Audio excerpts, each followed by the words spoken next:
All right, on today's episode of Locked On Canucks, we experienced some Wi-Fi problems, but we did our best because we had to, okay? Cory Schneider, what if he never got traded in 2013? That is what we talked about today. I hope you enjoy.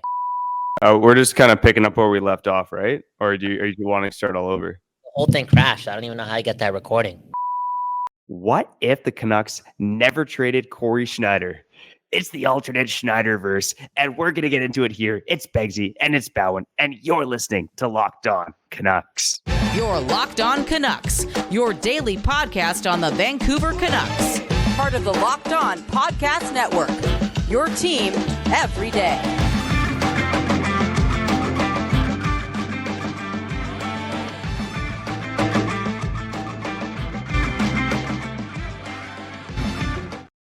Hello, and thanks for hitting the play button on today's episode of Locked On Canucks. My name is Trevor Beggs, Canucks writer and credentialed media member for Daily Hive Vancouver.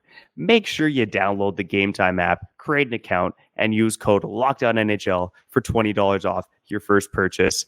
And before we dive into today's alternate reality show, we want to thank you for listening to Locked On Canucks, your team every day. Subscribe or follow for free on YouTube or wherever you listen to podcasts.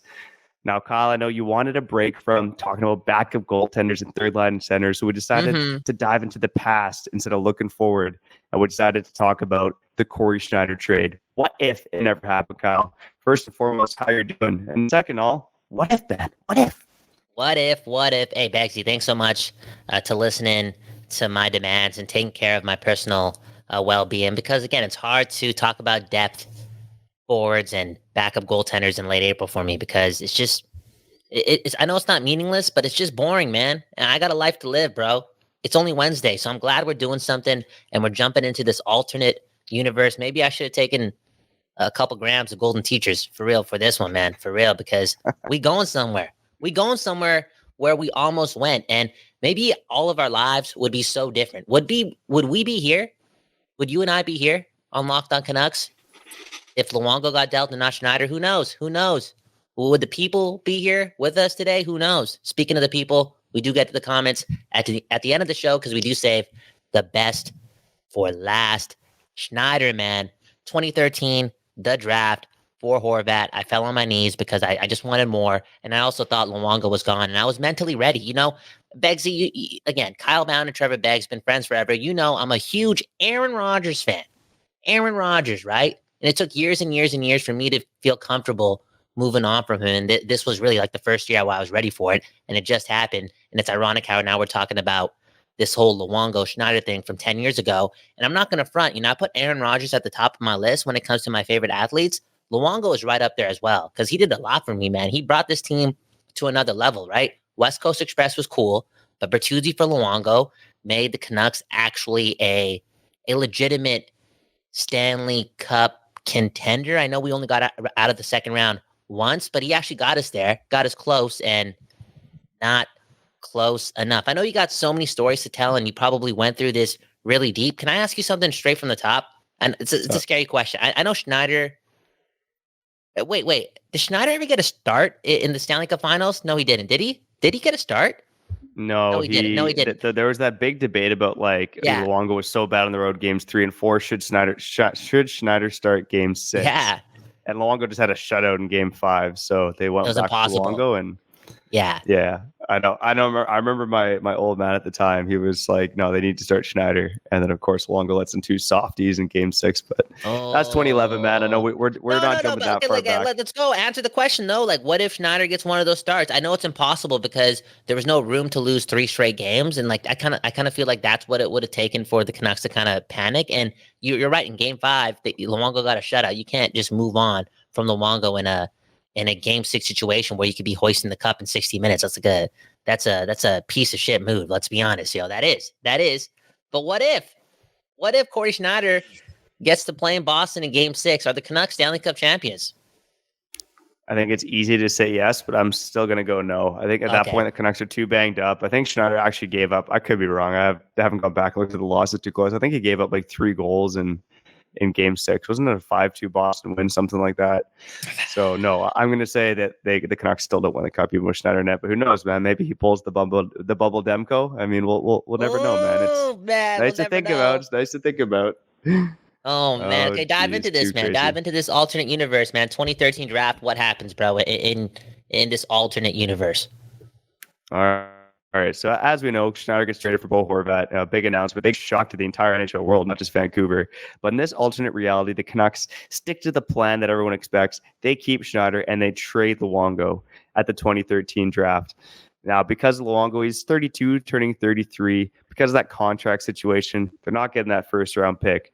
But they do trade him to the Florida Panthers. So they trade Roberto Luongo for a 2013 second round pick. It's actually 31st overall. It's the first pick of the second round. And they do also acquire Sean Matthias. He's played a couple NHL seasons. He's just coming off a campaign where he had 14 goals in 47 games, 24 years old at the time. So he's got some promise. The Canucks like what they see there. And again, they're just not going to get a massive haul for Luongo because of the contract. But here's what the Canucks do with that 31st overall pick. They select Delta native Tristan Jarry, who actually went in about the middle of the second round in that draft. So they get their goalie of the future while keeping Cory Schneider, the goalie of the present. What it means, though, is that they do not draft Thatcher Demko in 2014. Damn. Okay, I could see all those things kind of, sort of happening. Okay, so Sean Matthias, second round pick. You use that second round pick to pick the goalie of the future, right? Keep one in the pipeline. You just let Luongo go. Yeah, I could see that system working out. Now, let me ask you this, because it's so hard to tell, right? Because post 2013, we never really got to see Cory Schneider do his thing for a long period of time, and he has to be one of the most unluckiest athletes and unluckiest good athletes at his respective position of all time. Because he went from being drafted by the Canucks, being developed, being the backup for Roberto Luongo, which is cool. It's kind of just the way it pans out. We've seen that scenario many times, a good player coming up in the system, but there's an even better player ahead of him. And then he gets traded pretty much at his prime. Everyone knows that Cory Schneider is that guy. Calm, cool, collected, great rebound control, just a safe goalie doing his thing. He gets traded to New Jersey, out of all places, where Brodeur is not better than Cory Schneider at that point in his career.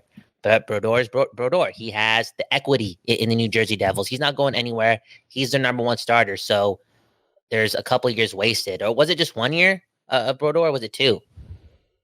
Anyways, it was just like I believe it was just 1 year, Brodeur. it was just another year wasted of Cory Schneider not being able to play a lot of games. I mean, that must be so hard for the psyche, man. Who else got it like that? That was something else. It's like this, bro. It's like this, okay? I'm going to bring up Aaron Rodgers again. Aaron Rodgers gets drafted by the Green Bay Packers. He's behind Brett Favre, right? He's behind Brett Favre. Let's say the Packers, 3 years later, after drafting Aaron Rodgers, you're like, you know what? We're going to keep Brett Favre. It's too hard to move this guy. The fans love him, blah, blah, blah. We're going to trade Aaron Rodgers, and we're going to trade him. We're going to trade Aaron Rodgers to the New England Patriots. Now you get backup for Tom Brady. It's unfair, man. What happens if Cory Schneider gets not just gets like traded somewhere else, but again, what if he sticks around in Vancouver and he's the starter? And is he a Hall of Fame goaltender? Does he win a Vezina? You can debate. Who knows? I know he gets injured. I know he gets injured, but maybe he got so injured so often because his ass was always hurting for sitting on the bench, and he was just like, he was not game ready, for so many years, bro. Like that's like 6, 7. That's a long time. I feel like that was like a 5-6 year stretch where this guy's a backup goaltender, or maybe like 4 or 5 years, but it's intense. Yeah, I mean, he really was the backup in Vancouver for 3 seasons, prior to being traded to New Jersey. And then when he got traded to the Devils in 2013-14, he was basically in a timeshare with Brodeur during his last season, but he vastly outplayed Brodeur. Like you look at just the surface level numbers, and Brodeur played 39 games, had a .901 save percentage. Schneider played 45 games, had a .921 save percentage. But it wasn't really till his 5th full NHL season. Mind you, he played NHL games in 2 seasons prior. So it's his 7th season playing NHL games that he's finally a bona fide starter. And he's doing it on a Devils team that their top scorers that season were like Mike Camilleri and Adam Henrique and a 38-year-old Patrick Eliash. They brought Scott Gomez back for a bit. Like, it was a brutal team. So Schneider finally gets his time to shine when the Devils are just absolute. I'm trying to find a word that's not swearing, but they're bad. They're bad. So yeah, there's an argument to be made that Schneider is, one of the unluckiest athletes, I would say, in sports history, in a sense. Dude. And a good dude, man. Like, couldn't have happened to a better person. And I feel as if I went to Cory Schneider's first preseason start for the Canucks, or one of the first ones. It was against the Flames, and I was there live watching it, and I could just tell from the jump that this guy was a little bit different, and a lot of it had to do with how different he was than Luongo. Luongo was super athletic, and he kind of put himself in scenarios where he had to look more spectacular than he was, because he had to, make up for all this flopping and all this diving around, and again, made things look really amazing, whereas Cory Schneider was just always in position. He was just a lock. It was different. And I do feel as if there was a path there for Cory Schneider in 2013, 2014, 2015 to be one of the best goalies in the league. But he wasn't. Okay, so the Canucks keep Schneider 2013. Is what do you see happening with the team? Are we under John Tortorella at the time, right? John Tortorella is coming in sooner than later. Exactly. John Tortorella is coming in. Yeah, so that doesn't change, right? Alain Vigneault still gets canned after the Canucks get swept. John Tortorella still comes in. And I kind of broke down the next 2 years for you. But first, I do want to get to break quickly. Okay. Shout out to our sponsors. I know. I'm teasing you, buddy. I'm teasing you. So before we talk about the Canucks alternate universe where they keep Cory Schneider past 2013, I need to ask you, have you ever been stressed out by buying tickets at the last minute? Now, I'm a big last minute deals guy, and I found that the best place for killer deals at the last minute is Gametime. Gametime, they got my back. I get these emails from Nicole at Gametime, and she's always teasing me with concerts and events this week in my area. Not only are those emails a tease, but Gametime offers me flash deals on last minute tickets. What's even better than that is that they have a lowest price guarantee along with event protection cancellation. Now I have no choice but to get off my hind and check out a show on a Friday night, maybe even a Saturday night. Let me tell you a bit about the Gametime guarantee. If you find tickets in the same section and row for less, Gametime will credit you with 110% of the difference. Snag tickets without the stress with Gametime. Download the Gametime app, create an account, and use code LOCKDOWNNHL for $20 off your first purchase. Terms apply. Again, create an account and redeem code LOCKDOWNNHL for $20 off. Download Gametime today. Last minute tickets, lowest price guaranteed. You're back on Locked On Canucks. Kyle Bhawan, Trevor Beggs. Before we continue, rest in peace, Jason Botchford. It was 4 years ago where we lost Botchford, and yeah, man, just a legend, man, and sending the family love, and a dark time for the city. Not gonna lie, man. Yeah, still my favorite sports journalist of all time. Nothing but love for Botchford. Treasure the couple times that you and I got to meet him, and rest in peace, Botchford. Rest in peace. So yeah, Cory Schneider is your starting goaltender for the Vancouver Canucks in 2013-14. I'm going to tell you, Kyle, I don't have the Canucks' fate being much different that season. If you look at the numbers, Luongo had a .917 save percentage, which is right around his career average. Played good hockey for the Canucks, but the Canucks are just a mess under Tortorella. He was never the right fit for that team. So I think, the Canucks maybe get a few more points in the standings. Maybe they get up to 90 points instead of the 83 they had. But they're still around the 10th or 11th worst team in the NHL. Because of that, they still draft Jake Virtanen because I was just rambling for the last 2 minutes trying to buy some time for Trevor to come back in. Dude, we're just working here, man. We're working here. Beggsy, I said that, yeah, things would change. Things would change, bro. Because think about it. Luongo, he's the number one goalie, right? Even though for 12, 14 months, there was rumors that he was going to get traded. The Canucks were kind of going to move on from him, and the bridge was kind of burnt. They make that trade. Gillis flies over to Florida, trying to make things comfortable again, and it never was. So because it never was, Luongo comes back to the dressing room, and I know he's a professional athlete, one of the best goalies of all time, but again, that elephant and that saga is still in the room. What if that was removed from the room and Schneider was just there and he was just allowed to focus on hockey? Because Luongo wasn't just focused on hockey, man. Just the truth. So that right there opens up the equation of the possibility of something different happening. Because again, Schneider's a damn good goaltender at the time, and he could patch up a lot of holes. He could buy some time for this team to gain some confidence under Tortorella. You never know, bro. Yeah, it is possible, but here's how I see it. And yeah, sure, you could say Luongo maybe wasn't the greatest guy in the dressing room at the time, but neither was John Tortorella. This guy was never the right coach for the Canucks. Like his yelling and beating his chest mentality was never going to work with that current Canucks core. And like I said, the Canucks in 2013-14 were 28th of 30 teams in the league in goals scored. So yeah, I just don't see it being. I don't see it being much different for the Canucks in 2013-14.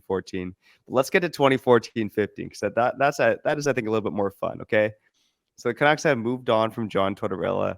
Let's say they hire Willie Desjardins. Who cares? Okay, like anyone at that point is better than John Tortorella for the Vancouver Canucks. Cory Schneider is still in his prime. He's still at an elite level. So the Canucks that season end up being a top 5 team in the NHL. Like that season, you look at 2014-15, the Canucks were sixth in the league in goals scored and 17th in goals against. I'm saying that they're top 10 in both. Okay, they're 5th overall in goals scored and they're 5th overall in goals against. Like they are one of the best teams in the NHL that season. So they go to round 1. They still end up second in the division because the Anaheim Ducks have a great season. They go to round 1. They beat the Calgary Flames. Okay. So we're getting past round 1. We're feeling like this core is going to do it again. Even though the Canucks are one of the oldest teams in the league, they're going to get it done. And they go on to play the Anaheim Ducks in round 2. And the Anaheim Ducks are a bit of a wagon that season. If you go back to our actual reality, they lost in 7 to the Chicago Blackhawks, who ended up going to win the Cup that season. So Anaheim was a really, really good team. So it's the Vancouver Canucks with Cory Schneider in net versus Ryan Kessler, the Anaheim Ducks. And this series is intense. During the regular season, in reality, the Canucks actually played the Ducks. It was four 1-goal games. The Canucks won 3 of 5 games against the Ducks, but 4 of those games were 1-goal games. 3 actually went to extra time. So even with this Canucks team that didn't have Cory Schneider, they already matched up against the Ducks pretty well. So it was a close series between the Anaheim Ducks and the Vancouver Canucks in round 2. And Game 7 goes to overtime in Anaheim.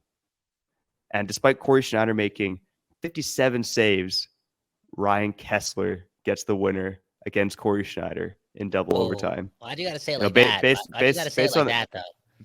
You bringing up based on the rumors, maybe it's the second time that Ryan Kessler scored. Whoa. See, there you go, man. There you go, man. You're listening to Locked On Canucks, Kyle Bhawan, Trevor Beggs. That's what happens. That's how it all ends. And then Cory Schneider, after getting scored on by Ryan Kessler, just too much to handle after all the years of being a Vancouver Canuck, and again being, I don't know, rumors saying being played by Ryan Kessler many times, bro. It's just over for him. He retires. He doesn't even want to he doesn't even want to play for another team. He just retires and becomes a color commentator for the New Jersey Devils. That's how it ends. You're listening to Locked On Canucks, Kyle Bhawan, Trevor Beggs. Should we cut the break right now or what? Yeah, unless you have any other thoughts on my alternate reality, then no, that was dark. But man. I think you kind of gave him. Dude. You went dark, bro. Man. It would have been a nice story if the Canucks, beat Kessler and the Anaheim Ducks, and they go on to play Chicago in the conference finals. But that's just not how it happened in this alternate reality. Again, I'm not just making this up. No, I saw the future. Okay, Kyle, I saw this alternate reality. Amen. I channeled it. I saw it. Okay, this wasn't made up. I believe it actually happened. Man. That's nuts. What a story, man. What a story. What a possibility that we could have stumbled upon if, again, Luongo gets traded at that draft and not Cory Schneider. We're having fun here, okay? We're talking about what ifs. What ifs, and that's what we've been doing recently, too. Like, what if the Canucks get a great third-line center? What if Niels Hamon is, that guy playing third-line center? Oh, what if Spencer Martin can regain form, or Silovs plays 7 games and Spencer Martin plays 12? Like, dude, what ifs, man? What if we had a game tomorrow?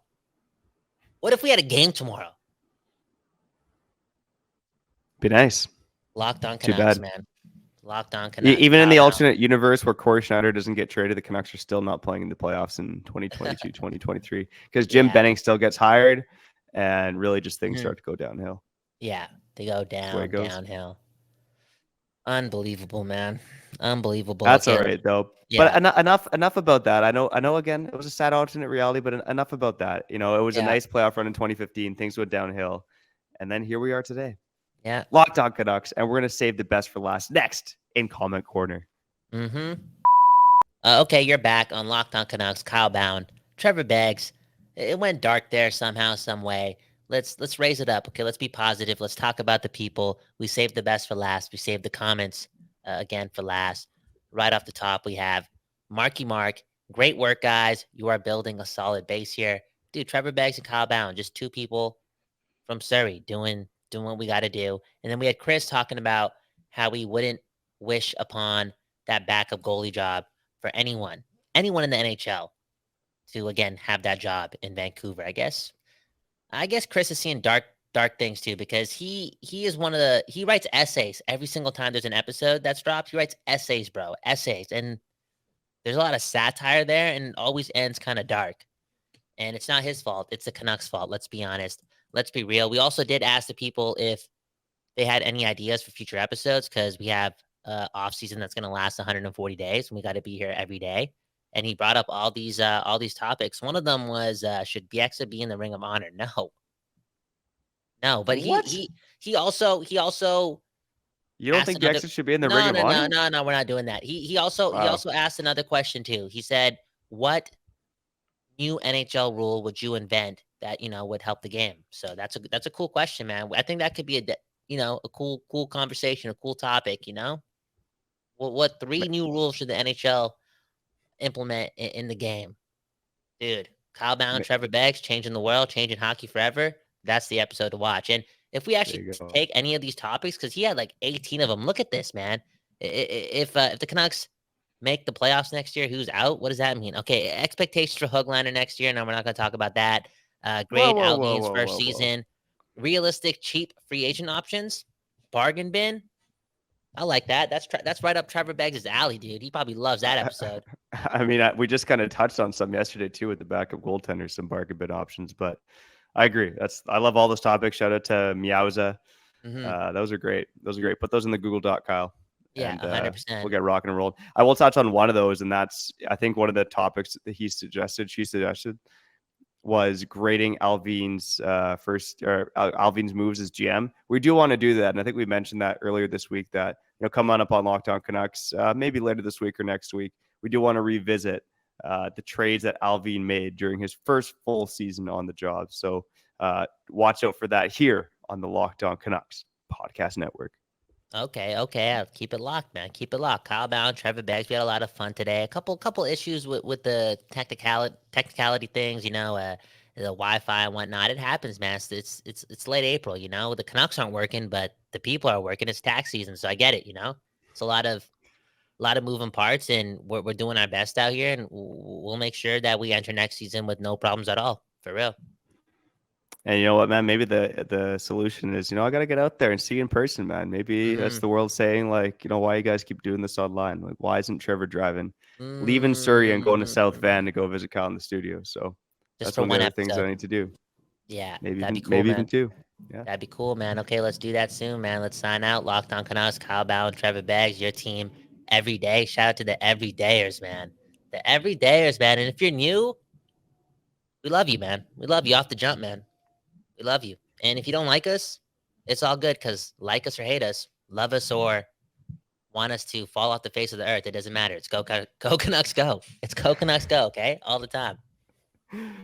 Go Canucks go. Thanks again for listening to us. I'm Beggsy, he's Bhawan, and you've been listening to Locked On Canucks, your team every day. Peace. You're Locked On Canucks, your daily podcast on the Vancouver Canucks. Part of the Locked On Podcast Network. Your team every day.